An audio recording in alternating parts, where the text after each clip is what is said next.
Okay, good evening, everyone. It's Wednesday, August 14th. Those of you that are joining with us at home, we welcome you. For those in the council chamber, I would ask you to please put your communication devices on vibrate or shut them off, please. It was recently brought to my attention that one of our residents, a young lady by the name of Priscilla Gagne, is competing in the Paralympics in Paris right now. I understand back in 2020, she won a silver, so we wish her the very best. And when she returns home, we're going to do a proper celebration to congratulate her and thank her for all that she's doing and for representing Plympton-Wyoming on the world stage. So this meeting is being streamed live and recorded for public viewing on the town's YouTube page. We acknowledge that this land on which we are gathered today is part of the ancestral land of the Chippewa, the Ottawa, and the Potawatomi peoples, referred to collectively as the Nishnabee. It is through the connection of the Nishnabee with the spirit of the land, the water, and the air that we recognize their unique cultures, traditions, and values. Together as treaty people, we have a shared responsibility to act with respect for the environment that sustains all life, protecting the future for those generations to come. Council, I would remind you, if you have a pecuniary interest, to please declare it at the appropriate time. So clerk, I see we have one delegation. Do we only have one this evening? Correct. This time I'm going to call on Brenda Fresno. I have a presentation that you'd like to make, Brenda, so we welcome you. As the clerk has shared with you, probably we have given you 10 minutes to talk. Feel free to go to the lectern if you'd like. All right. And remember, we don't fight. We're all friends here. Okay. Okay. Good evening, Mayor Atkinson, Deputy Mayor McEwen, members of council. Thank you for this opportunity to speak to you today. My name is Brenda Fretzer. I'm here this evening with my husband, Honorio, to bring to your attention the impact the Defries-Delmarge Drain Improvement Project has had on us. The project was presented to us in 2021 as something absolutely essential to prevent flooding at the bottom of the hill by the creek in Bonnie Doon. Apparently, one resident complained about flooding on his property, which incidentally is part of the floodplain and should not have been a surprise to anyone. The majority of the other residents whose properties would be affected by the drainage project were not in favor of it and did not see a need for it, especially those of us who lived at the top of the hill where the drain functioned perfectly well. A frequent comment was, "There's a problem, it's lower down, and that's where the improvements should be made." We were presented with a very impressive document, complete with maps, diagrams, technical information, and the assessed cost of the project. There were information meetings and discussions held, but no matter what, the project was going ahead. Now, I understand that when the township undertakes a project like this, tenders are sent out, and then based on those submitted, a company, a contractor is chosen to do the work. The choice is presumably based, at least partly, on the assessed cost. At that time, we lived at 7096 Bonnie Doon Road, and that property was assessed at $12,752. Since then, we sold that house and built another right next door at 7092 Bonnie Doon Road, which is where we are living now. Our current location was assessed at $15,129. Honorio and I met to discuss this with representatives, two of whom are sitting here in the room, Elizabeth and Mayor Atkinson, and Josh Warner. After this meeting, we were reluctantly accepting of the situation and our assessed costs, as there seemed to be no other reasonable alternative. Honorio and I are both senior citizens living on a fixed income, so we began to plan ahead and budget in order to be prepared to pay the assessed costs when the time came. In the meantime, the work began, and as far as we were concerned, it proceeded according to plan. If there were any unforeseen problems, we were not aware of them, nor were we informed of them. The work was completed sometime in 2023. In due course, we received our billing notice dated July the 19th, 2024. Can you imagine our surprise and shock to see that our share of the cost had increased by more than 100%, from $15,129 to $31,340.96. And the cost increase for our previous home at 7096 Bonnie Doon Road is almost 50%, from $12,752 to $17,539. I called the township office and was told that there was no mechanism for appeal. That in fact, the last date for appeal was in October 2021, at which time we were, of course, totally unaware of the astronomical increases. Following that phone call, I contacted Elizabeth Cummings, and the meeting was scheduled for July 31st, 2024, 2 weeks ago today. At that meeting, which took place at our house, were Elizabeth, Josh Warner, David Moore, Honorio, and myself. We wanted to know the basis for choosing GM contractors. Did you get a firm price from them for the costs? Why have the costs increased so much? When did they know the costs were increasing? Was council notified? Did council approve the increases? Were affected taxpayers notified? Have all complaints regarding the quality of the work been satisfactorily addressed? We were given some answers, but not necessarily satisfactory. David Moore was extremely surprised to discover that we had not realized, as the work progressed, that the costs would be increased.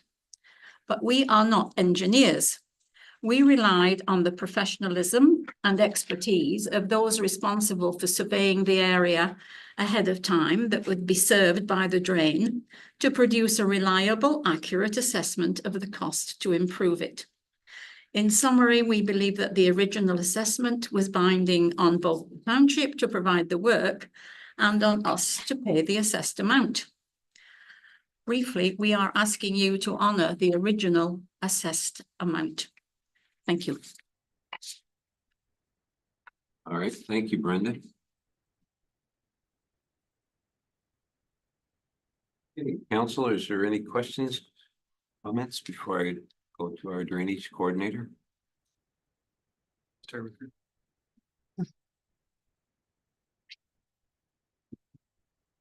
Ms. Cummings, do you have a comment to, because I know you've been actively involved with this right from day one. I know I was back there in 21. You've been there since then, so you can give us an update. I can, and I would suggest that staff could prepare a report, a fulsome report, to explain all the variances on this drain. There's multiple factors involved in the cost increases. There are cost increases. There were to the entire drain, and there were also what we call non-proratable special assessments. So that's special work that's done for a property that doesn't benefit the drainage community in whole. It's specific work for that property, and the Frezers unfortunately had quite a bit of that done, and I know that we explained that to them when we met with them. So I think that probably the best course of action would be for us to bring a report back to explain those things. May I ask, is the project's completed now totally? Project is complete now. I think that's, oh, yes, I think that's a good idea, is to bring a total report back. Council, I'm open for comments.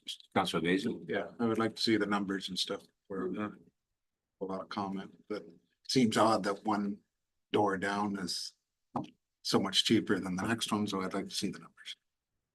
Council Bode.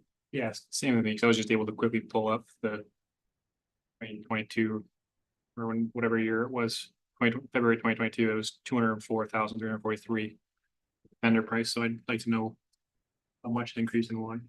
Council Rodriguez. Yes, I totally support a detailed report and what the mechanism is for informing owners if prices are going to dramatically increase from what was originally thought or assessed or explained. So I'd kind of like to know that piece of the puzzle for sure. Council Wolvett. The extra work, you mentioned some extra work that was done to for a property owner. Is it the property owners that are here asking about their increase? There were multiple, through you, Mayor. Yes. There were multiple properties that had special non-proratable costs, but yes, there were non-proratable costs for the Friends. So some of that would have went into this 100% increase, Yes, oh, absolutely. It was a large percentage of it. a large percentage of it. The off the top of my head, the project was 30 some odd percent over as an entirety.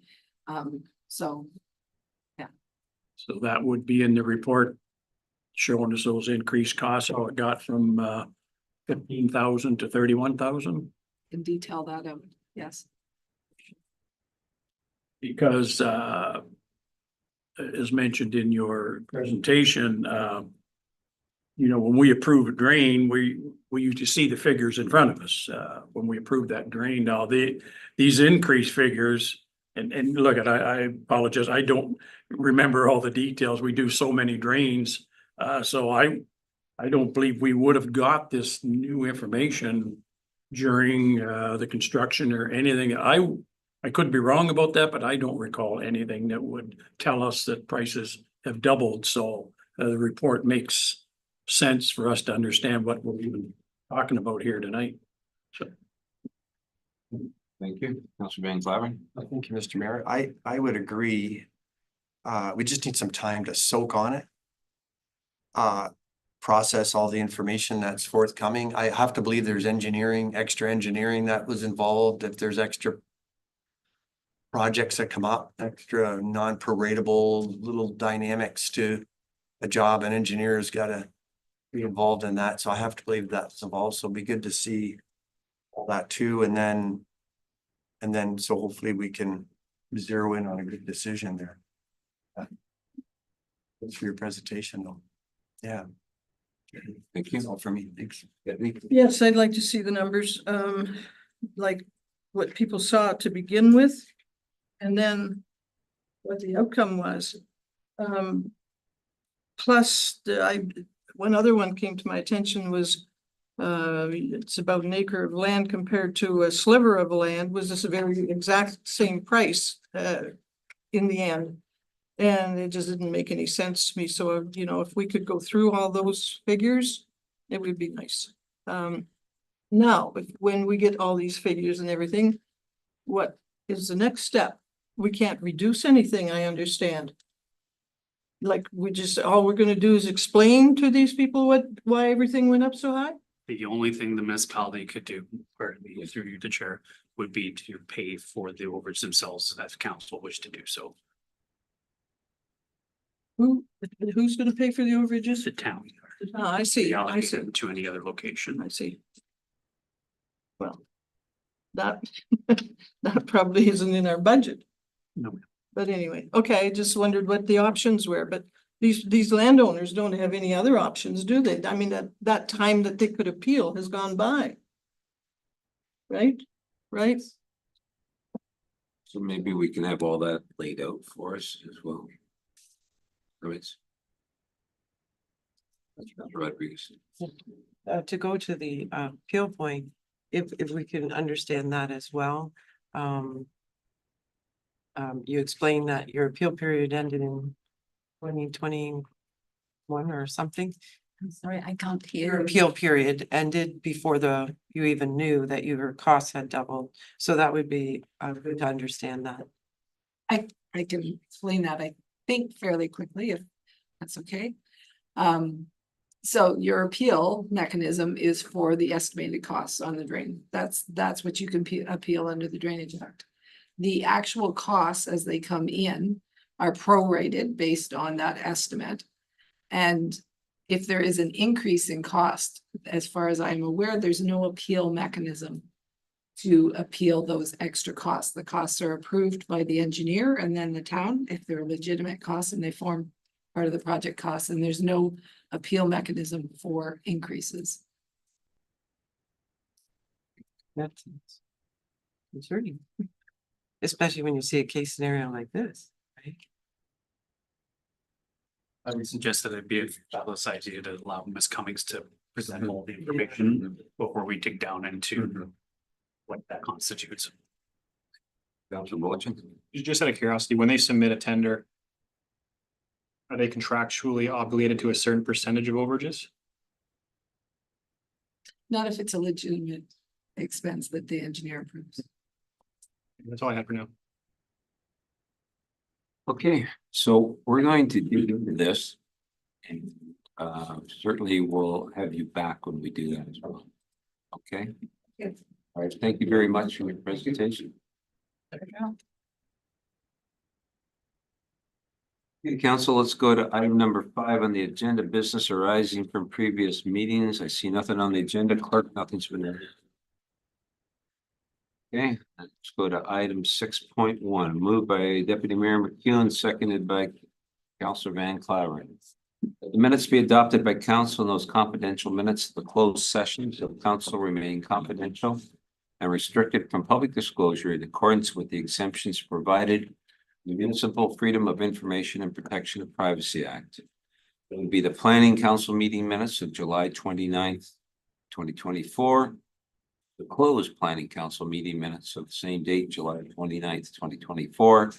Planning public meeting minutes of the short-term rental licensing and an official plan amendment 57-29 of 2024. And regular council meeting minutes on July the 31st, 2024, and our closed regular council meeting minutes, July 31st, 2024. Council, you've had an opportunity to read these. Are there any questions? Hearing none, I'll call for the vote. All those in favor? Carried.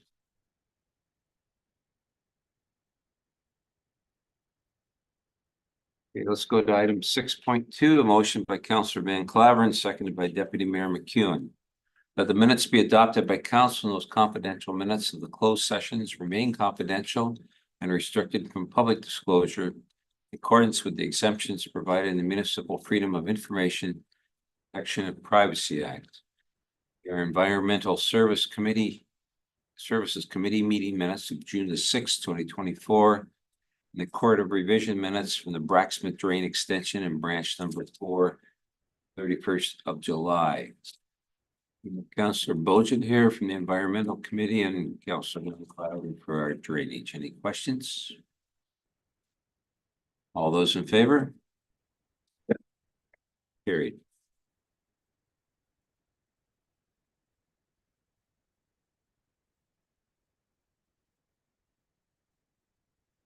Okay, let's go to item 6.3, Councilor's report. Deputy? Oh, I've got my status back. Mr. Bowden. Thank you. We had an Environmental Services Committee meeting last week. There's a staff report that you'll see that we endorsed and passed along. I won't get into it, but there was also another one about the sewer use discharge bylaw. So just for council's awareness, the committee had a lot of good discussion about that one. And Paul has been gracious enough to provide some more information in a staff report when it comes back to council. So that'll be coming straight back to council afterward. Special events, we met on Monday. We debriefed on the safety day and they're now switching gears to but hopefully a collaboration with the Optimist and Kentucky around Halloween. And then of course, Christmas in the Village is December 14th. I don't believe there's a date set yet, but the hope is to get all the community groups together in either late September, early October to start planning that event. So that one's certainly all the groups involved for that one. That's all I had. Thank you. Mr. Basie, I have nothing to report. you had a good. Back to back. Good. Back tomorrow, so What's that, sir? no Parks and Rec last month, and we have one That tomorrow. one tomorrow. Ms. Rodriguez? We had no meetings this month. Very nice. Yes, I did so grant application. Oh. I was trying to find it. Through tourism. For businesses in the community here. Yeah. To be able to apply for. We did. I passed along the Main Street grant and you did as well. I think you already had it. And contacted some small businesses at that time back a couple months back. One of them was very successful in receiving that, one of our local businesses. So hopefully this new one will prove beneficial too. And it's posted on our website, on Facebook. Well, for any business out there interested. That it? Thank you. Mr. Bob?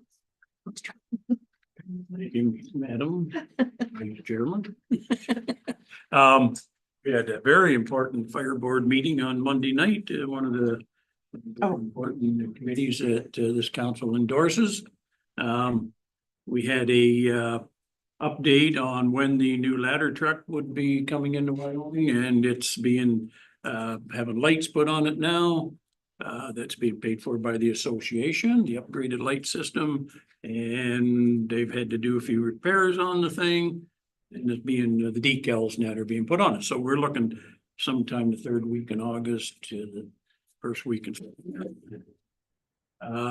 We had an in-depth discussion, which was extremely important on the 911 dispatch system. And you'll be able to read it in the minutes, but it's certainly not working as the way, it was designed or the way it should. It's taken a lot of time to dispatch our fire services. As the chief said, sometimes as long as 23 minutes by the time it goes through Barrie and Wallaceburg and Sarnia and North Bay. So that was a big discussion. So the more information coming on it, that's extremely important. And we had a 6-month review of our budget, and some things were a little bit high and other things were a little bit low, but understand that it is mid-year budget, so it's not that accurate. That's all I have. Sounds it might like even out with the highs and the lows. You better. Yeah. Mr. Van Claveren? Yes, thank you, Madam Chair. Nothing to report other than a few reminders of events that are coming up too. Again, the Plympton County Plowing Match is happening at the end of the month on the 31st on Keith Hart's farm at 5586 London Line. The Wyoming Tractor Pull is taking place on Saturday, August 24th, beginning at 10 a.m. at the Wyoming Fairgrounds. You might be familiar with Miracle Max's Minions that started here in Plympton-Wyoming on in memory of 2-year-old Max Rumbouts, and Brian Schoonian planted a patch 5 years ago. This year there are 7 farms, including 5283 London Line, which will be probably in full bloom next week. And so far they've raised over 500,000. Incidentally, the Federation is looking great, Paul. Thought I'd mention that spotted that on the way in. So that's all I've got. Spotted that when you were looking for sunflowers. Yes. Thank you, Mr. Mayor. Thank you, Deputy. Not a lot to report. I had the first meeting of the county's Agriculture Advisory Committee today. All commodity groups in the group, there's 9 we represented, and all were there except 2. Very positive attitude moving forward. They're going to be meeting 3 times a year to work around the agricultural group's main jobs of farming, and that it went very well. Once I get the minutes back, we'll be able to share some more with you. Also, too, coming up this weekend is I'll be at the Kamlaki Museum as part of the 150th celebration, where certain mayors throughout the municipality are going to their local libraries and have to take something that's of historical value. It means a lot to be taken up and described and maybe saved pictures and that for future generations as well. So I'll be looking forward to that until and then in the afternoon and evening, I'll be at the Wanstead Farmers Co-op 100th anniversary. So that's a great milestone for a good organization within our community. So that's, I did have the opportunity to sit at the fire and special events as already been described. Very good. And I don't have anything to report. Oh, okay. Nothing interesting anyway. I totally forgot I was at a committee meeting apparently. Well. Yeah, yeah, it couldn't have been very important. I purged it right out of my mind. For us. Great, thank you. All right, council, let's go to item 7.1. I have a motion by Councillor Wolbett, seconded by Councillor Van Claveren. The council remuneration claims for July 2024 be approved for payment. Any questions? All those in favor? Carried.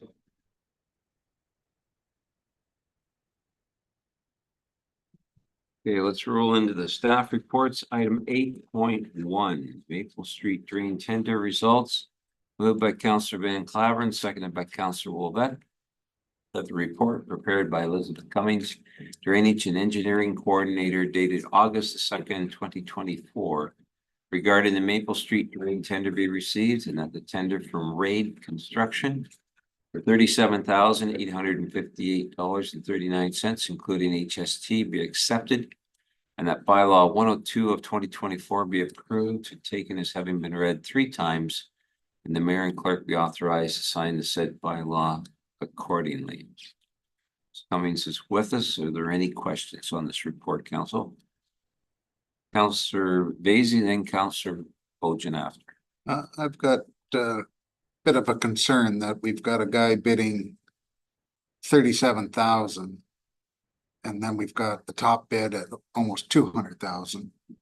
How confident are we that this company can do what they say they're gonna do for $40,000? Almost half of what everybody else had bid. And we've already had a few that defaulted. We know of a couple other municipalities nearby that have had to fire their guys midstream, and then it costs us more money to hire somebody in midstream than it did by bidding. That's all I've done.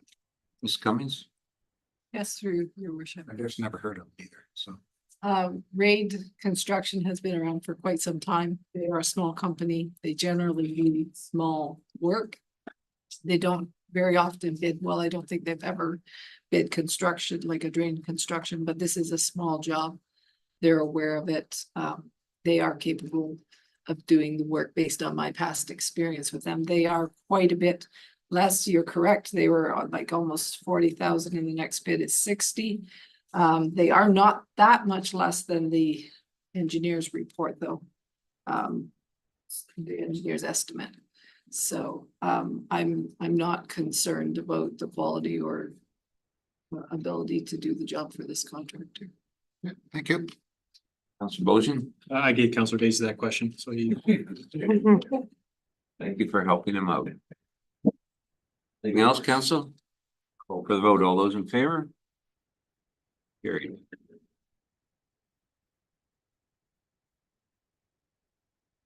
Okay, 8.2.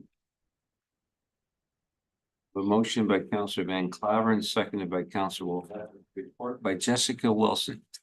Drainage clerk dated August 7th, 2024, regarding a request for appropriation of drainage assessment be accepted, and that the attached agreements for appropriation of drainage assessment due to the severance of land, the Smith McKenna Drain and Chalmers Drain be approved. We've talked about this one before. This one actually went, this land went before committee of adjustment, I believe. Deputy. Yeah, the severance. The severance did, yeah. Okay. Any questions on this one? Okay, all those in favor? Carried.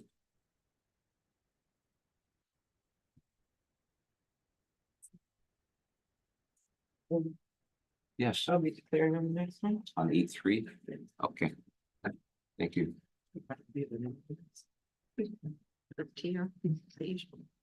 Okay, I have a motion by Counselor Van Claveren, seconded by Counselor Wolbeck, that the report submitted by Paul De Silva, Director of Public Works, dated August 9th, 2024, regarding the pumping station rehabilitations various location project be received and the revised tender submitted by Burnham Excavating Limited in the amount of $122,052.90 plus HST be accepted. Bylaw 103 be taken as having been read 3 times. Finally passed, the mayor and clerk be authorized to sign the said bylaw accordingly. Mr. De Silva is here. Anything to add to your report, Mr. De Silva? Questions? Call for the vote. All those in favor? Carried.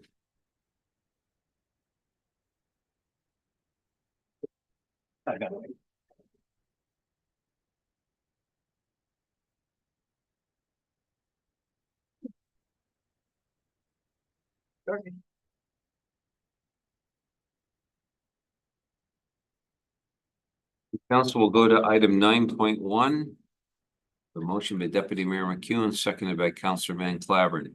That collection bylaw 105 of 2024, the bird drain initiated by the city of Sarnia be approved and taken as read 3 times, and the mayor and clerk be authorized to sign the said bylaw accordingly. Costs of the work completed be assessed to property owners based on the attached assessment schedule and collected in the manner outlined within the bylaw. Is there any questions on this one? Hearing none, call for the vote. All those in favor? Carried.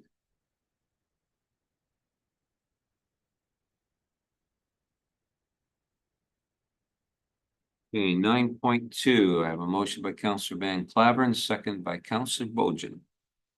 That collection bylaw 106 of 2024 for maintenance, repair, and improvement of drainage works initiated in the township of Enniskillen be approved and taken as read 3 times, and that the mayor and clerk be authorized to sign the said bylaw accordingly, and that the cost of work completed be assessed to property owners based on the attached assessment schedules and collected in the manner outlined within the bylaw. Any questions on this one? Councilor Rodriguez? Just for clarification, is this the Josh isn't here, but I think it was Josh. It was the Enniskillen one where people were asking if they were gonna get double assessed because some of the drainage went into Enniskillen. For that new drainage work from Wyoming out. Would be referring, if I may, Mr. Mayor? Yes. Would be referring to the Stonehouse drain. Oh, okay. Most of the town here. Yes. And eventually it exits into Enniskillen. This is This is different. one, yeah. Yeah. Fine. Make sure. There's tons of them, so. There's so many, I can't keep up. Thank you. Further questions? All those in favor? Carried.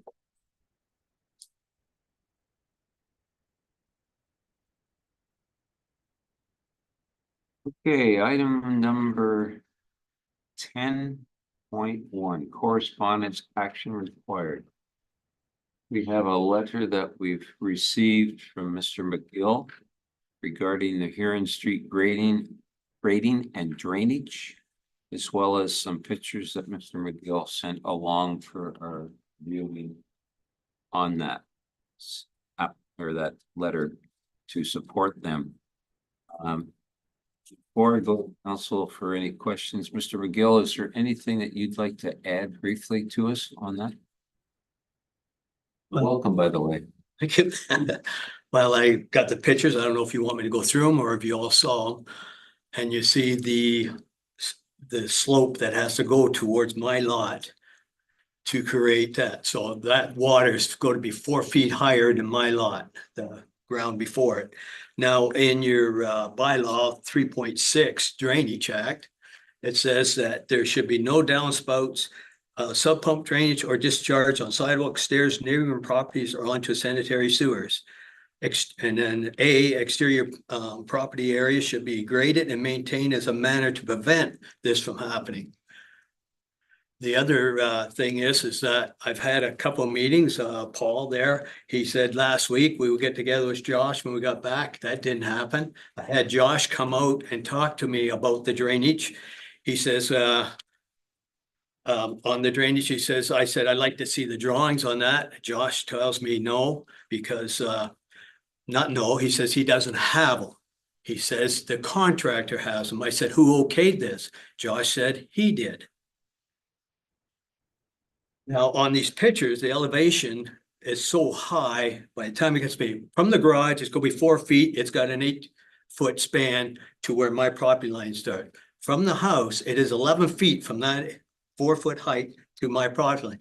At the back of my yard, it's going to be 6 or 7 feet higher, and it's got to go all the way to the back. Now, the drain pipes that go in there to get rid of the water through the drain pipe is 4 inches around. Okay, now that is lower. The foundation of that house is only 3 feet in the ditch or in the ground. Okay, it's no higher. So they got to build that all up to get it there. Now, every corner on that slope is going to be angled to my house or to the property joining. And every property that's being built on that lots beside each other are going to be higher than the lot that's beside me. You may have drains, you may have swells that are going to supposed to take care of this, but with the rain we've been having, that 2-inch rain we had, I went over to the swale that they have there, cannot hold it. It doesn't take it away fast enough. So I need to know, what are you going to do to prevent that? And if it does happen, is the council and the Wyoming going to pay for the water damage that goes in my basement because it's rushed off of there into my basement window? I need to know all that. You can see the line on that, there's your back of the house right there. That's the elevation. Now it's got to go up past that black spot. There's a line up there and it's got to draft it all the way down. Now you got the corner, which is my lot, is right beside there going this way. So all that water is coming towards me. You got 5 pictures, I believe, Mr. McGill. Run through them so we have an opportunity to look at them again. I think you have 9, if I'm not mistaken. Right. Yeah, I have them all right here in front of me. Yeah, I'm just gonna make a quick comment just for discussion purposes beforehand. We do not typically and cannot discuss claims or future claims in open session council due to the fact that could prejudice your positions. So we won't necessarily be able to talk about the what if and the claim resulting from that what if. But we certainly can discuss the technical aspects of the situation currently. Yeah, and if that situation doesn't work that you put in there, now you got to remember the footings on that house are only 3 feet in the ground. The drains coming out of the ground going along that is running right beside that footing on that 3 feet. When you get to the backyard, that has to be filled up so high so you can put a drain in there to run the water back because it's lower than the front. All right, let's go through them one by one and then we'll through this. So That's the garage site there. Okay. You can see the elevation, how high that's got to get up to get in your garage. That's about 3 feet. And that's your home to the left and we're. That's my house to the left, yeah. So you gotta remember, all this water's gotta go past that 40-foot house roughly, past my house to get to the back. There's your elevation of where that line is where the dirt would come up. That's my lot right there where them steel posts are. So that 2x4 that's on the angle there, that's how high the earth's gonna be? No, mine is at the bottom of that. No, yours is at the bottom, but The other elevation, yeah, that's how high it's going to be. how high the earth is gonna be? Yes, you can see the line going across there. Holy moly. Silva, did you want to comment on this at this stage? I would like to, thank you, your worship. I'll start off by saying when I first saw these pictures, I was a little bit concerned as well. Josh has been dealing with the builder about reducing the amount of slope that comes over the property. The problem inherently is that Mr. McGill's property does flow east. You can see it even in this picture. Can I please finish? It does flow east. So what the designer proposed was a common swale. So it would basically meet at grade, at existing grade between the two properties. And right there at the back of the garage, basically where you see that 2x4, everything from that point would go out to the road. And everything beyond that point to the north would go to a catch basin in the backyard. The catch basin in the backyard is, I'm looking at the grading plan right now. Over a meter lower than the existing, where the foundation is gonna be in the backyard. So their catch basin is going to be by far the lowest thing in the area. The entire property line along Mr. McGill's, I guess would be east property line, will be matched. Everything else will go to the catch basin. So the only real concern is, for me, is the slope that's coming off of the new property and creating a swale that works for both of you to get the water away to the front. See, I'm not worried about my water. I can build that up or do whatever I have to get it to the back. The reason it's on a slope like that, it's because they had it 3 feet down there and my earth from my house was moving into that area where their water and they dug down. I had that level to go to the back. And that's how much it's moved. That grass you see there along that fence line that I keep up, that's the same grass I seeded on my yard and it moved and I had to build back up to my house again to keep that from doing that. So, To you again, your worship. I have the approved grading plan here. I'm more than happy to sit down with Mr. McGill. When I did approach you earlier on and say, I want to meet with you out there, you said, well, it's going to council. And that's why I haven't reached out to you since. I thought it would come to council, we'd get some direction, and then we would meet on site. Josh. I also said to you, okay. Right. Yeah. That we would meet at some point. No, okay, we'll meet somewhere with Josh if you want to, when he come back from vacation, you said. Right, and it's only Wednesday. He got back on Monday. Anyway, the house is high because the sewers are shallow in this area. It's the top end of that subdivision and the sewers are shallow. So that's why the house is higher than what we would have liked to have seen. But the building drain has to get inside the house and it has to get underneath the footing. That's why it's high. So like I said, when I saw this picture, I was concerned myself. I don't want it to stay like that. We're working with the builder to reduce that grade, to create a common swale so that it's mutually beneficial between that property and yours. More than happy to go out on site, meet with you, meet with the builder and find a solution that works. At the end of the day, we have to sign off on the final grading plan. That's our assurance that things work. You got a swale, it's going to the back. You got eave troughs that are 5 inches wide, shooting water out the back. To their catch basin, Maybe. to their catch basin. No, because you're going to be sloping it. You can't take the dirt from that corner of that house like that and shape it all the way to the back. You got to shape it off to the angle. There's no way. There's no way you're not going to go straight back and then just leave that area because that's creating another slope going this way. The downspouts for the property are directed towards the catch basin in the back. Okay, I'm going to throw another one at you. It says that all eave troughs are supposed to be facing the road and the back of the yards. In that new subdivision, there is no such thing. It's all facing each other's property, all of them. And that was bypassed by our own people. The approved grading plan shows the downspouts going to the catch basin in the backyard, pointing backwards, not to the side, not to your house. Okay, now you're shooting that water to the back. You're putting all that water in a 4-inch drain bowl. There's a 6-inch storm lateral to the property. 6 inches on the other side of the other. It'll go to the catch basin. Well, The it's, good thing about this area, Mr. McGill, the good thing about this area is that all of that goes to the storm pond which has resistors on it, right? Going out that way. It has an Water orifice down. to control the flow, but it can handle everything from this subdivision. Well, how come it's not handling it now in that area? I put up with water for the last 5 years in there and it was supposed to go to the drains. And you're trying to tell me now you're going to take all this water and move it that way? Telling you once the grading is completed, it will go to the catch basin, go out to the storm sewer, and eventually end up in the pond. Are you going to put a guarantee on that? I can tell you that it'll be done as it was approved to the approved Yeah. grading plan. And what kind of a swale are they putting in? Are they just going to put a little wee dip like that in there? Or they go down, put a tile back there, put stone on it, put some felt on it and then cover it up? Instead of us going back and forth here, I think it would be beneficial if my direction was to meet you on site, discuss your concerns there. Okay. I think probably the best thing is if and Josh, McGill, get out together and go and look at this on site and then discuss what the best way is mutually agreeable to all of you.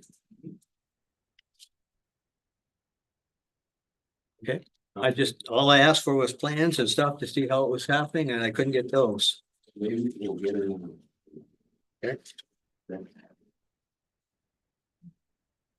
I want to thank council and the mayor for letting me speak here. Okay, council. Thanks, Mark. Let's go to 11.1. I have a motion by Councilor Van Claveren, second by Deputy Mayor McEwen, that correspondence items A to C related to recommended reading and routine approval and information items be noted as received by the Wyoming Council and filed accordingly. A to C, are there any questions? Okay, all those in favor? Great.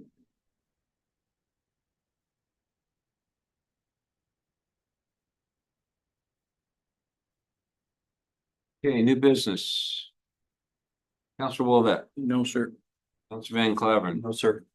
Deputy Mayor. Yes, I've had some complaints about King Street intersection.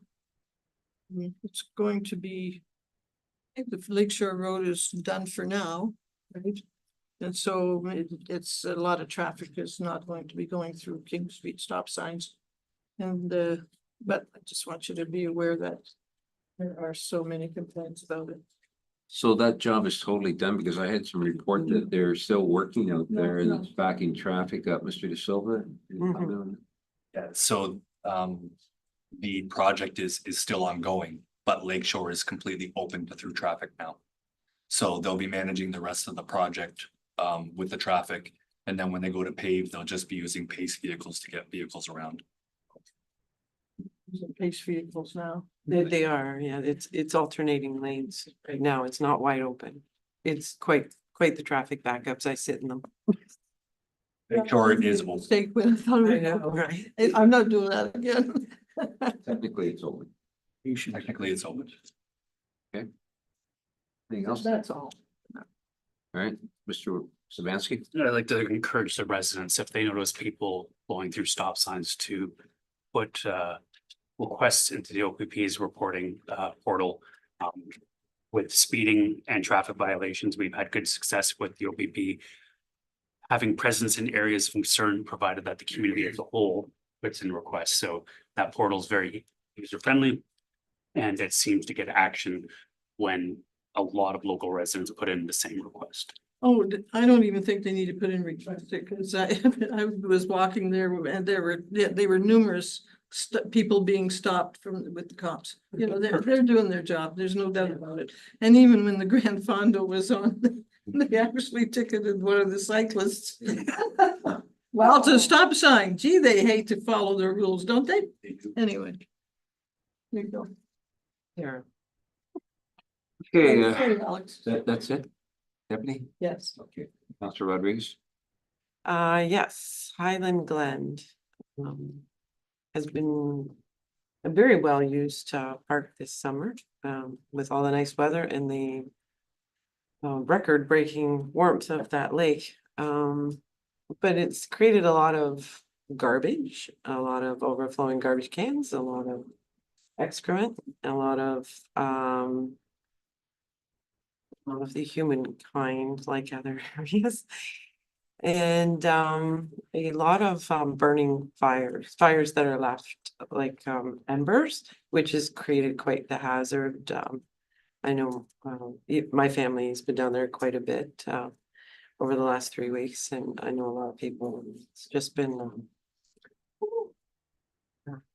well-used beach. So I don't know if maybe maintenance can be stepped up there. I don't know what the normal schedule is.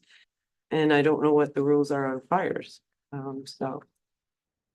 Mr. De Silva? Through your worship, we're more than happy to look at stepping up the garbage collection in that area in terms of fires that are not permitted. Yeah. Our parks bylaw. There's probably 10 different areas that have burning embers in them. Like, that's how well it's being used down there. There is And a, there's an ample amount of driftwood, obviously, every time you get a storm that allows for that to happen. we can ask our bylaw enforcement officers to do occasional inspections towards dusk. When they're out in that area anyways, because open fires are a offense under our set fines under the Parks Management bylaw. I'm just more worried about the safety aspect of it. Not necessarily, I know. That's how. I know. Yeah, that was, Okay. Councilor Vacy? Not a whole lot. Nice to see Aaron back. And how did the open house go last night? Paul and Al attended the afternoon session. Al and I attended the evening session. From discussions on site, there was about 6 to 10 visitors each session, with a varied interest and thoughts on what they might do with the facility. So I know we've received already one tender for the building, and we're expecting a number of more to be received in the coming days. Thank you. That's all I have. Okay, Councilor Bojan? Thank you. I just have one procedural question for the consultation we just did for the recreational facility. Is the staff report that's being put together, is that going straight to the committee and then council will get to see it on recommended reading? Kind of. I'm preparing the council staff report and only doing a council staff report. Because it's an informal committee, a draft version of that council staff report will go to the committee to review and vet. And then the final version of that staff report will go to council the next meeting. That's all I had. I have nothing under new business. I know we're going to be going in camera this time, before we do, I'm going to call for a 10-minute personal break. And council, I ask you to be back in your chairs for 6 o'clock to go in camera. For those that are joining with us, thank you very much for your attention this evening. And we will be in camera and then closing down after that. So thank you again.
Okay, I have a motion by Deputy Mayor McEwen, seconded by Councilor Van Claveren.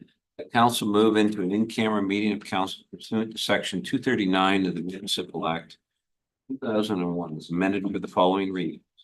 Item A. Solicitor-client privilege, section 239, bracket 2, bracket F. Advice subject to solicitor-client privilege, including communications necessary for that purpose. All those in favor? Carried.